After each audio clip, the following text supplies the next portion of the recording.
Mesdames et messieurs, bonsoir. Merci de prendre le rendez-vous de ce 13h. À la technique, Raoul Santos, au micro Sabine Kikade. Bienvenue dans ce journal dont voici les titres. Les membres du Front d'action des syndicats de l'éducation étaient hier face à la presse. Ceci pour faire le point du mouvement déclenché depuis quelques semaines. Plus de détails dans ce 13h.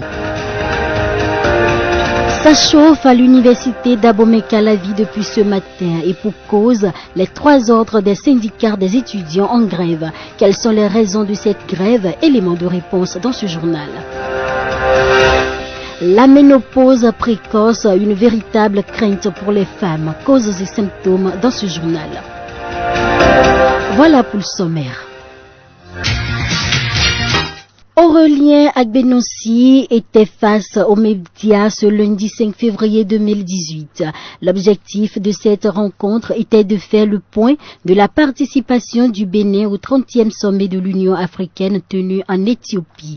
Au cours de cette rencontre, le ministre des Affaires étrangères a déclaré que le Bénin s'est affirmé lors de ce grand rendez-vous panafricain grâce au dynamisme et surtout à l'implication du président Patrice Talon. Le chef de l'État béninois a profité de cette occasion pour parler des avancées que le Bénin connaît dans le combat contre la corruption. Pour Aurélien Agbenossi, ce sommet a permis à la délégation béninoise de signer un accord militaire avec le Rwanda afin de bénéficier de l'expertise militaire de ce pays dans le domaine de la sécurisation des frontières, les calamités et la lutte contre le terrorisme.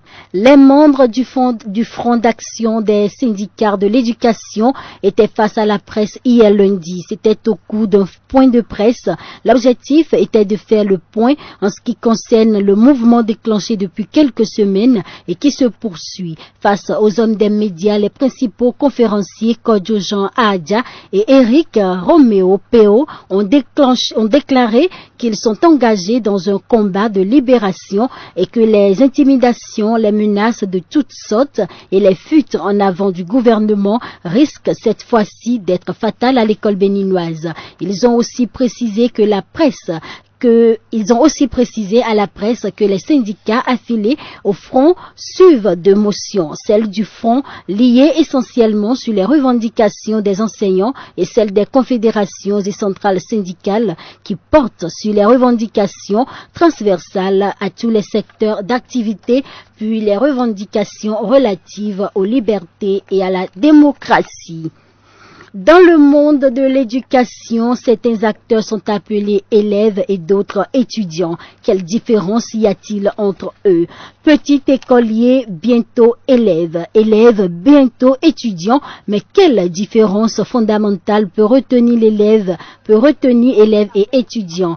Une équipe de notre rédaction s'est rapprochée de quelques acteurs du monde de l'éducation pour recueillir quelques réflexions. Écoutons Gisèle et Agathe, toutes élèves d'un CEG de la place. La différence entre étudiant et élève, c'est que l'élève est un collégien qui est encore au cours secondaire et qui cherche à approfondir ses études pour aller à l'université. Tandis qu'un étudiant, c'est celui qui, on peut déjà dire qu'il est un niveau maximum de ses études, quoi. Bon, un élève, c'est quelqu'un qui étudie, il est en train d'apprendre des notions pour pouvoir l'utiliser à l'université. Mais un étudiant, c'est celui qui se prépare, qui apprend des notions pour pouvoir l'utiliser au moment où il sera un cadre ou bien dans sa vie intellectuelle. Certains étudiants se sont prononcés également. Écoutons Sandrine et Irénée, ils sont étudiants à ESAE.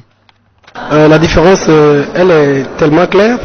Lorsque vous êtes élève, cela signifie que vous êtes encore dans le cours secondaire, vous n'avez pas encore le bac. Mais celui qui est étudiant, c'est celui qui a déjà fait l'étape cours secondaire et il a eu le bac et il a fait quelques expériences à l'université. On peut parler de différence entre étudiants et élèves en 3 catégories. Au niveau du primaire, au niveau du secondaire et au niveau du supérieur. Pour Michel, préfet des étudiants à ESAE, la différence se situe dans la prise de responsabilité pour un effort personnel dans l'acquisition de la connaissance. Il est au micro de Gladys Niabodé et de Philippe Béanzin. Au niveau du collège, on s'attend surtout parce que les professeurs nous donnent tout. En tant qu'élèves, on attend qu'ils nous amènent, qu'ils nous apportent le savoir, en réalité.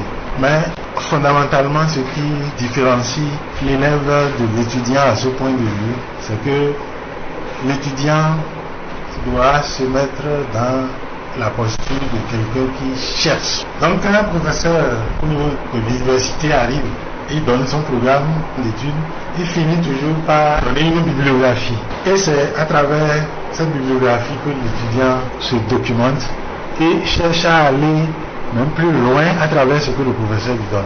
Donc en fait, le professeur donne à l'université un chemin à suivre et à l'étudiant d'approfondir sa connaissance en cherchant, en se documentant.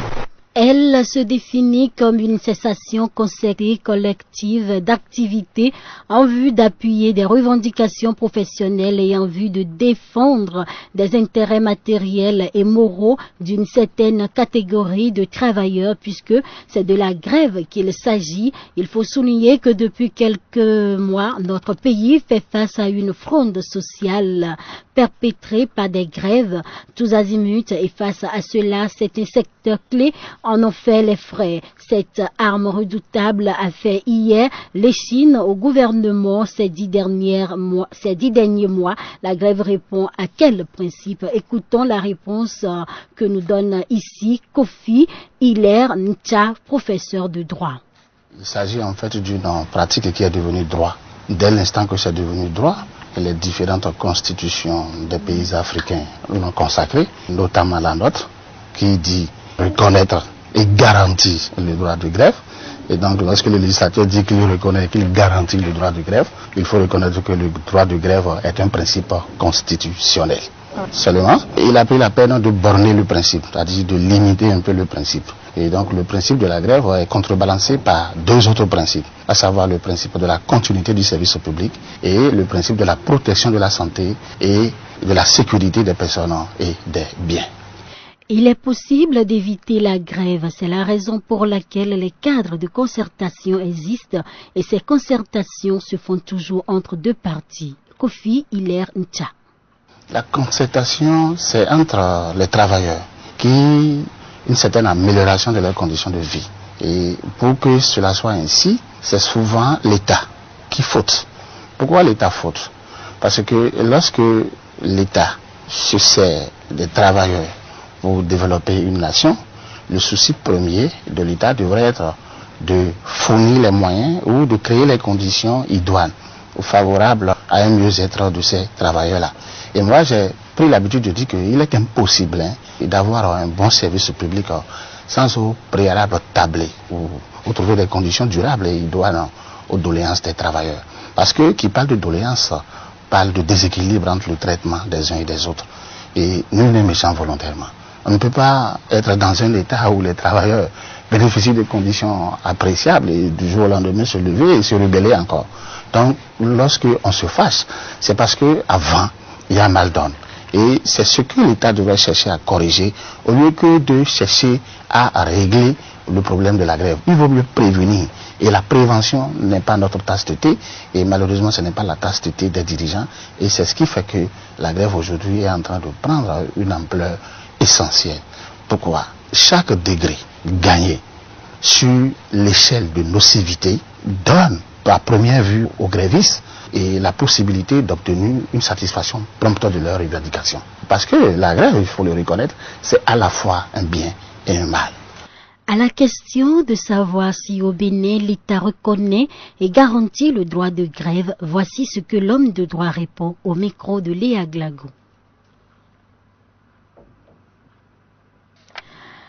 Et on continue avec la grève et je l'annonçais déjà dans les titres. Les étudiants de l'université d'Abomey-Calavi en grève depuis ce mardi. Cette décision a été prise lors des assemblées générales tenues les 23 et 25 janvier dernier, respectivement à l'université d'Abomey-Calavi et au centre universitaire d'Adjara. Ainsi donc, les 3 autres des syndicats FNEB, UNEB et UNSEB exigent entre autres la réintégration l'application immédiate des 21 étudiants exclut l'abrogation pure et simple du décret numéro 2017-155 du 10 mars 2017 portant critères d'octroi des allocations d'études universitaires. Il faut noter que d'autres revendications sont exigées par les étudiants.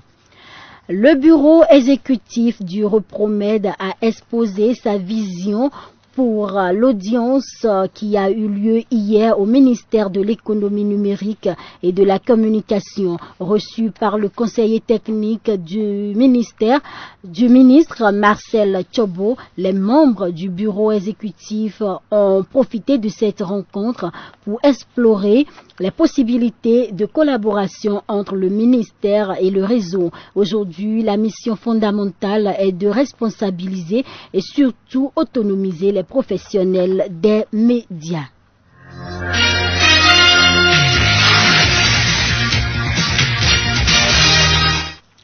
Elle est crainte de certaines femmes, mais aussi perçue comme une fatalité lorsqu'elle est précoce. Il s'agit là de la période de ménopause. Elle correspond très souvent à la fin de la période reproductive de la femme. Sous d'autres cieux, la ménopause est un sujet tabou. D'ailleurs, les femmes n'aiment pas beaucoup qu'on en parle. Mais pour parler de la ménopause, le gynécologue Patrice Dangbeme nous parle d'abord ici des menstrues. Le docteur Patrice Dangbeme. Les menstrues ou les règles sont des écoulements sanguins physiologiques, cycliques, qui ont leur origine au niveau de la cavité endo-utérine.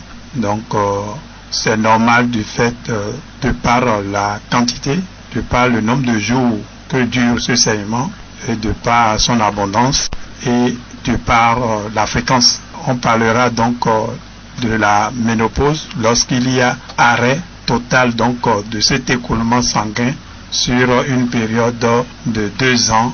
C'est une évolution normale lorsque ça arrive à des âges précis, c'est-à-dire entre 45 et 55 ans. Dans cette fourchette, c'est normal, donc c'est physiologique.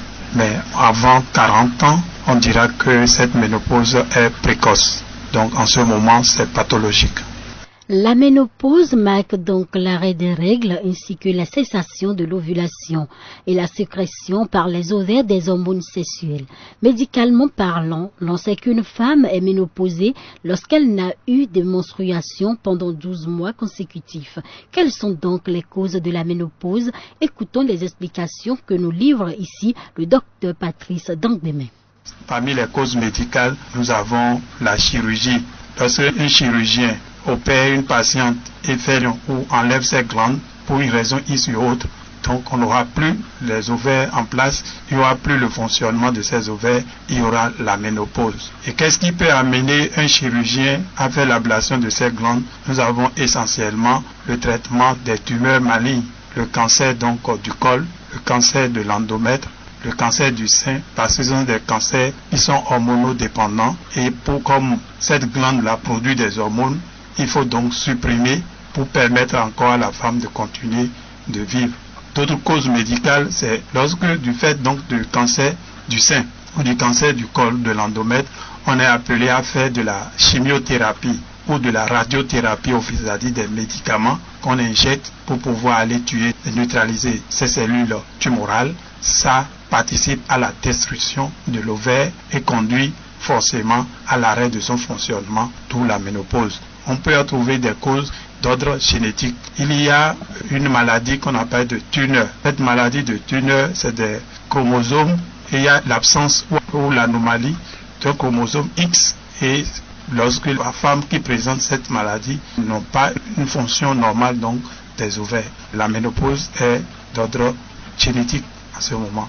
Les causes auto-immunes, au fait, il y a des maladies qui entraînent l'hyperactivité du système de défense de l'organisme. Et ce système de défense de l'organisme, il va produire ce qu'on appelle des anticorps. Et c'est ces anticorps-là qui iront maintenant contre des organes donnés. Et ça ira alors à la destruction d'autres organes comme l'ovaire. Donc, les maladies auto-immunes, il y a des maladies qu'on appelle de lupus érythématodisséminé. Il y a des maladies qu'on peut appeler la polyarthrite rhumatoïde. Donc il y a de ces maladies comme la maladie de gluten. Il y a des gens qui sont allergiques à du gluten et quand vous prenez ça, on appelle ça la maladie cœliaque. Ça peut entraîner la destruction même des organes et de l'ovaire. Donc ça peut créer ce qu'on appelle la ménopause. Il y a des causes héréditaires, il y a des causes toxiques, il y a des causes médicamenteuses, il y a le diabète qu'on peut insulinodépendant qui peut entraîner à travers les maladies auto-immunes la destruction de cette glande qui va entraîner donc l'aménorrhée ou bien la ménopause dont on parle. Certaines femmes utilisent le terme post-ménopause pour décrire la période de temps qui suit la ménopause, ce qui n'est pas approprié puisque la ménopause est un état définitif. Le gynécologue Patrice Dangbemé décrit pour nous les symptômes de la ménopause. Et le plus souvent, les symptômes, ce qui amène à faire le diagnostic de la ménopause précoce chez certaines jeunes dames, c'est l'hypofertilité ou l'infertilité. Elle est en couple depuis plus de 2 ans, voire 5 ans, et elle n'arrive pas à concevoir. Et c'est ça qui amène à faire alors une consultation et dans les recherches, on constate qu'il s'agit donc d'un arrêt de fonctionnement de sa glande femelle, c'est-à-dire de l'ovaire. Et donc, les symptômes, c'est l'hypofertilité ou encore l'infertilité du couple. L'autre chose, c'est sensation de bouffées de chaleur, surtout nocturne. C'est la sécheresse vaginale, c'est la perte ou l'absence de libido. Donc, ceci amène souvent les femmes à consulter puisque ceci proviennent donc de l'absence de l'hormone que produit l'ovaire qu'on appelle l'oestrogène. Et à la longue, ça peut aller jusqu'à l'ostéoporose qui est donc une déminéralisation des os. C'est-à-dire qu'il y a absence de calcium dans le sang et qui fait que les os ne sont plus pourvus réellement en cartilage et ça se touche, ça donne des douleurs qu'on appelle de l'ostéoporose. Donc en quelque sorte, il y a des sauts d'humeur, vous avez des femmes qui sont irritées, donc ça cause un problème de relationnel, elles n'arrivent pas réellement à supporter un certain nombre de choses qu'elles supportaient avant. Donc il y a des sauts d'humeur, l'irritabilité, il y a la sécheresse vaginale, perte de libido, donc faire des rapports sexuels est quand même un peu difficile du fait de la sécheresse vaginale. Rappelons que lorsque la ménopause survient avant l'âge de 40 ans, elle est considérée comme prématurée ou encore précoce. C'était un reportage de Tatiana Padi. Un appui à la santé maternelle et infantile dans certains hôpitaux du Bénin d'un coût global de 227 millions de francs CFA. Un important lot de matériel a été remis le vendredi dernier par le ministre de la Santé Alassane Seydou, c'était au CNHU de Cotonou, fruit de la coopération entre le Bénin et la France à travers le programme d'appui à la santé maternelle et infantile financé par l'Agence française de développement, ce dont vient renforcer la qualité des prestations dans certaines formations sanitaires. L'ambassadeur de Chine près le Bénin, Miching Diao, a visité hier lundi les palais royaux d'Abomey, le site du collège d'excellence de la ville, et annoncé la construction prochaine d'infrastructures et l'éclairage de la ville par les installations solaires photovoltaïques. Page Afrique.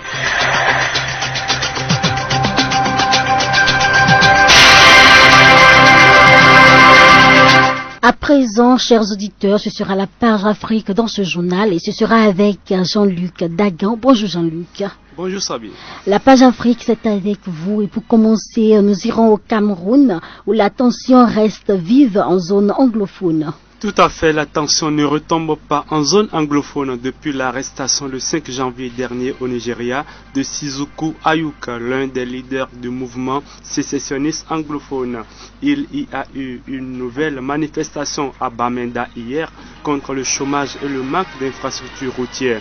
À Bamenda, les populations redoutent le pire, surtout ce 5 février, date limite de l'ultimatum que les séparatistes anglophones ont fixé au gouvernement camerounais pour donner des preuves de vie de leur leader incarcéré à Yaoundé depuis leur extradition du Nigeria. À présent, nous allons en Guinée-Bissau où l'Organisation des Nations Unies et l'Union africaine sont inquiètes. Mais pourquoi ? L'Union africaine et l'Organisation des Nations Unies disent être inquiets de la crise politique en Guinée-Bissau. Le président de la commission de l'UA et le secrétaire général de l'ONU ont dénoncé dans un communiqué conjoint les mesures prises par ceux qui, selon eux, cherchent à entraver et à empêcher une résolution de la crise. L'ONU et l'Union africaine appellent aussi le gouvernement bissau-guinéen à lever toutes les restrictions aux droits de réunion pacifique, à la participation politique et à la liberté d'expression. Moussa Feki et Antoine Guterres ont par ailleurs réitéré dans leur communiqué leur soutien à l'accord de Conakry qui prévoit la nomination d'un Premier ministre consensuel. Parlons à présent de la grève contre les mesures d'austérité en Tchad. La grève générale décrétée il y a une semaine par les fonctionnaires pour protester contre les mesures d'austérité du gouvernement touche désormais le secteur privé. Le mouvement décrété depuis le lundi dernier est suivi massivement à N'Djamena, la capitale du Tchad. Le personnel des banques, les opérateurs de téléphonie mobile ont cessé également le travail en solidarité avec les travailleurs du public. Pour Baka Michel, le président de l'Union des syndicats du Tchad, la grève est le meilleur moyen de lutter contre les mesures d'austérité du gouvernement.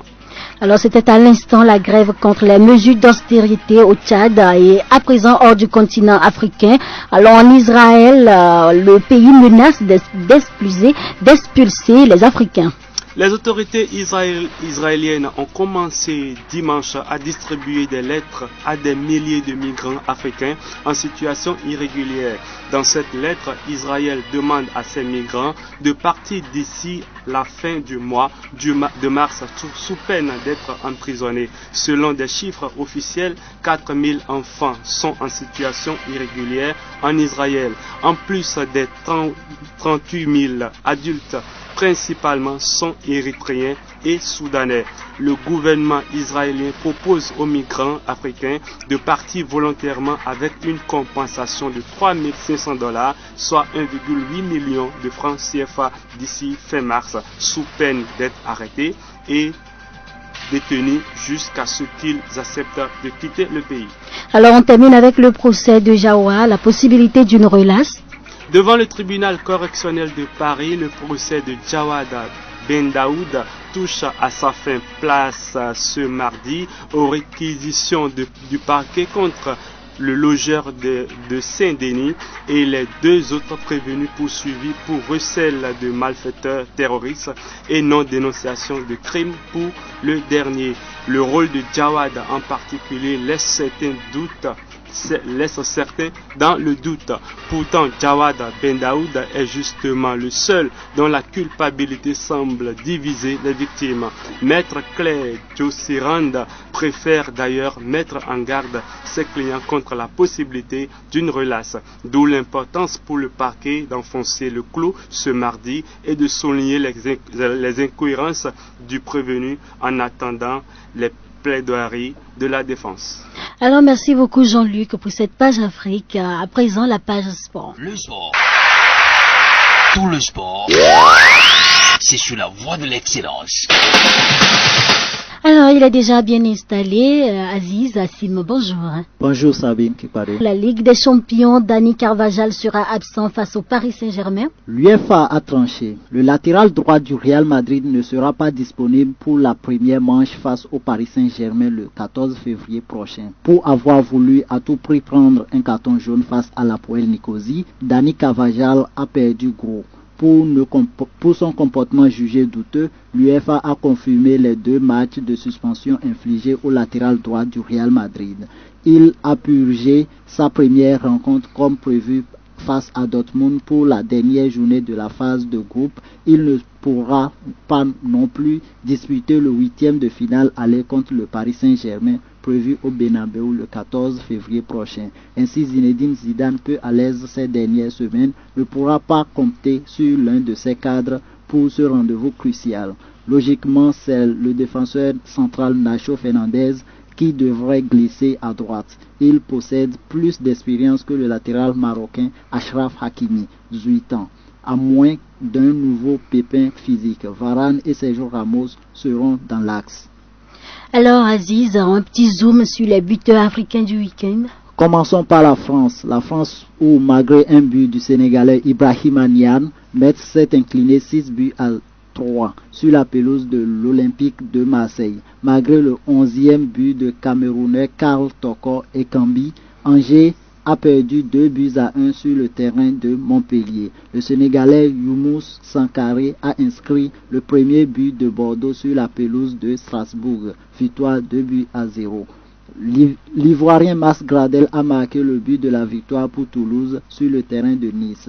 Victoire 1 but à 0. Le Congolais Yeni Nkankoto est lui aussi l'auteur du but de la victoire pour Guingamp sur la pelouse du Stade Rennais. Victoire 1-0. Grâce notamment à un but du Sénégalais Keita Baldé, Monaco a battu Lyon 3 buts à 0 le week-end dernier.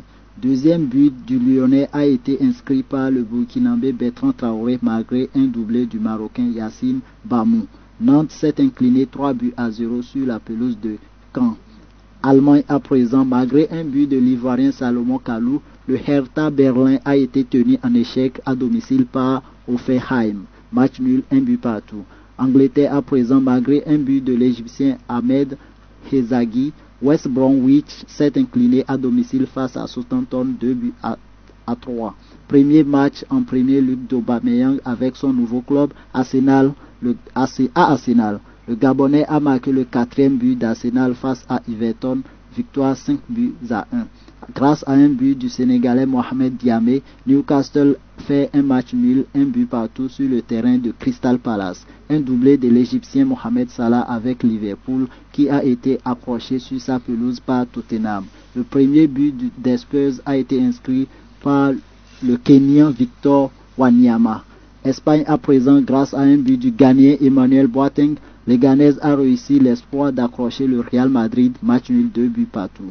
À l'Italie, le Ghanéen Afriyi Akwa a trouvé le chemin des filets avec Torino face à la Sampdoria, match nul 1 but partout. Au Portugal à présent, un 15e but de la saison pour Vincent Aboubakar. Le Camerounais a marqué le 3e but du FC Porto face au Sporting Braga, victoire 3 buts à 1. Aux Pays-Bas, à présent, le Nigérian Fred Friday a marqué le but de la victoire pour le Sampdoria face à Willem 2, victoire 1 but partout. Il faut noter aussi que le Togolais Emmanuel Adebayor a marqué l'unique but d'Istanbul, Basakeshi, sur la pelouse d'Atikem Kayaspor, match nul. C'est ici prend fin notre page sportive. Merci à vous Aziz Hassim. À présent la page invitée. L'invité du jour.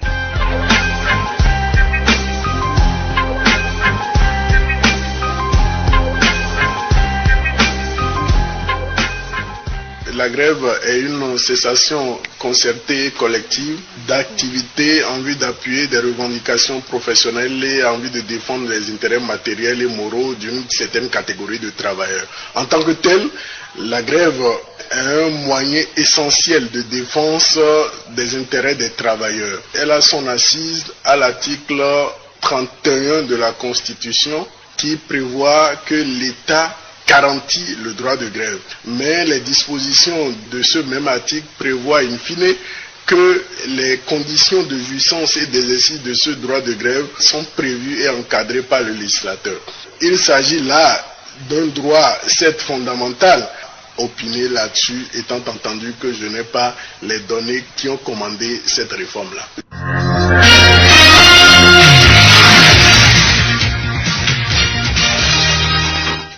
C'est la fin de ce journal, le rappel des titres. Les membres du Front d'action des syndicats de l'éducation étaient hier face à la presse. Ceci pour faire le point du mouvement déclenché depuis quelques semaines. Les détails ont été donnés dans ces 13 heures. Ça chauffe à l'université d'Amambé-Calavi depuis ce matin et pour cause les 3 ordres des syndicats des étudiants en grève. Quelles sont les raisons de cette grève? Vous avez eu les éléments de réponse dans ce journal. La ménopause précoce, une véritable crainte pour les femmes. Causes et symptômes, c'était dans ce journal. La mise en onde a été assurée par Raoul Santos. Présentation Sabine Kikade. Bon après-midi à toutes et à tous. Le journal.